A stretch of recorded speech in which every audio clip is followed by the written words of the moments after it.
일본은 이제 이게 두 발을 쐈다고 발표했습니다. 네. 근데 나중에 알고 보니까 한 발을 쏜 거고요. 틀렸어. 예. 군사안보적인 취약성이 드러났습니다.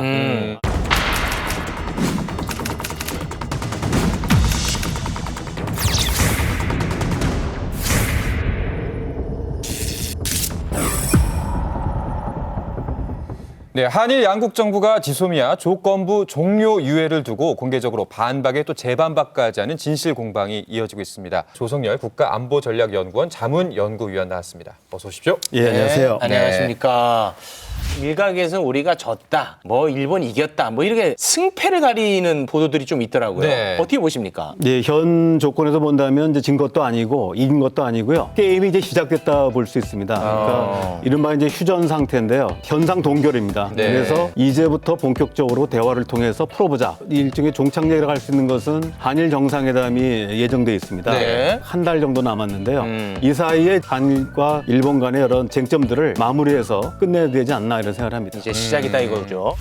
전문가가 보시기에 그 한국과 일본은 현재까지 무엇을 얻고 무엇을 잃었다고 보시나요? 손익계산서를 한번 살펴보면 좋을 것 같은데요. 예, 우선 뭐 한국이 얻은 걸 보면은 일본의 수출 규제에 따른 한국 경제 불확실성이 있었는데 네. 이런 부분이 해소됐고요. 네. 두 번째는 일본의 외교적으로 굉장히 당당하게 대했습니다. 아, 이게 중요합니다. 이 네. 과거에도 보면은 대법원 판결에 대해서 일본 정부가 우리 정부에 압력을 넣으면 네. 또 우리 정부가 다시 또 법원이나 또 여러 가지 조치를 취했는데 이번에는 그대로 대법원의 입장에 따라서 정부가 당당하게 대응한 게 있고요. 네. 세 번째는 일본의 수출 규제를 계기로 해가지고 반도체 소재 부품 쪽이 다원화 국산화하는 성과를 거뒀습니다. 아, 그렇죠. 그래서 지금 나온 걸 보면은 일본의 수출 규제에도 불구하고 피해는 제로다 이렇게 얘기를 했고요. 단기적으로 보면 제로지만 결과적으로 보면은 시간이 가면 갈수록 일본으로부터 수입할 필요가 없어지는 거거든요.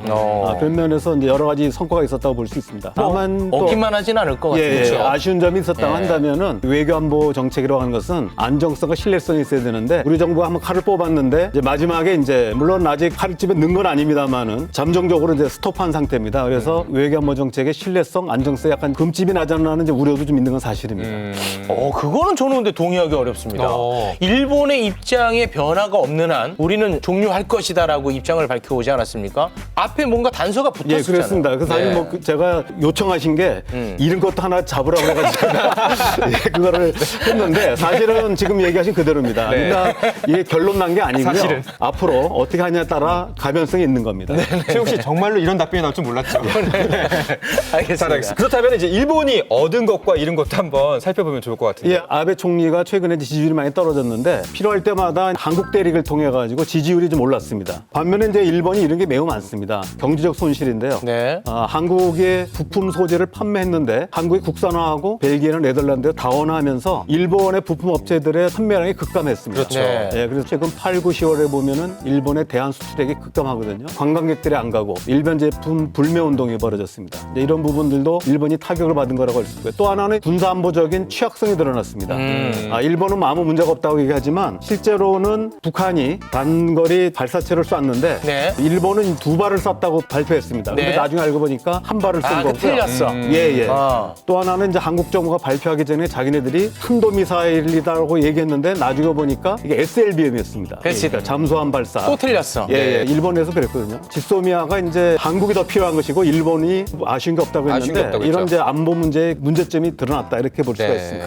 이 앞으로 어떻게 펼쳐질 것이다. 예상되는 시나리오가 있을까요? 가장 긍정적인 시나리오라고 한다면 이번에 이제 우리가 지소미아를 조건부 유예하고 WTO의 제소 절차를 이제 중지하지 않았습니까? 네. 대응 조치로 일본의 수출 규제를 처리하기 위한 이제 협상을 국장급으로 진행하고 또 이게 더 나아간다면 화이트리스트를 원상 회복하는 겁니다. 이런 어떤 논의들이 한일 정상회담에서 마무리 짓는 것이 가장 바람직한 시나리오고요. 네. 부정적 시나리오라고 한다면 일본 정부가 여기에 그치지 않고 우리의 그 대법원의 강제동원 피해자 문제를 여기다가 패키지로 넣어가지고 상황을 어렵게 할 수가 있습니다. 이것까지 함께 다루자. 예. 네. 왜냐하면 이제 강제동원 피해자 문제 같은 경우는 굉장히 복잡하고요. 과거사 문제여서 시간이 걸리는 문제인데 이렇게 되면은 오는 12월 24일 날 한일 정상회담이 열리더라도 네. 탁을 짓기가 어렵고 장기화될 수 있습니다. 장기화되면 될 경우는 결국 이제 지소미아가 종료가 유예된 상태 계속 가게 돼가지고 결과적으로 이제 일본이 그런 걸 활용하는 측면이 있습니다. 그래서 이런 부분들은 우리가 최대한도로 강제동원 피해자 문제와 지소미아 문제를 분리시켜서 대응할 필요가 있습니다. 네.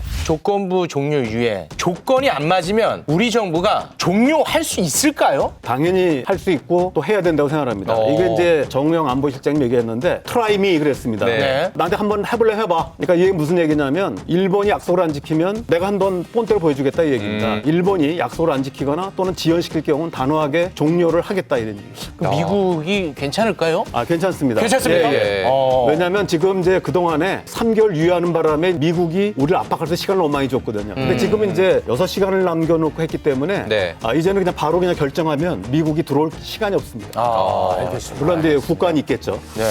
잘 알겠습니다. 앞으로 이제 12월 말 한일 정상회담 그때까지 한 달이 매우 중요할 것 같습니다. 다 같이 끝까지 관심을 놓지 않고 지켜보도록 하겠습니다.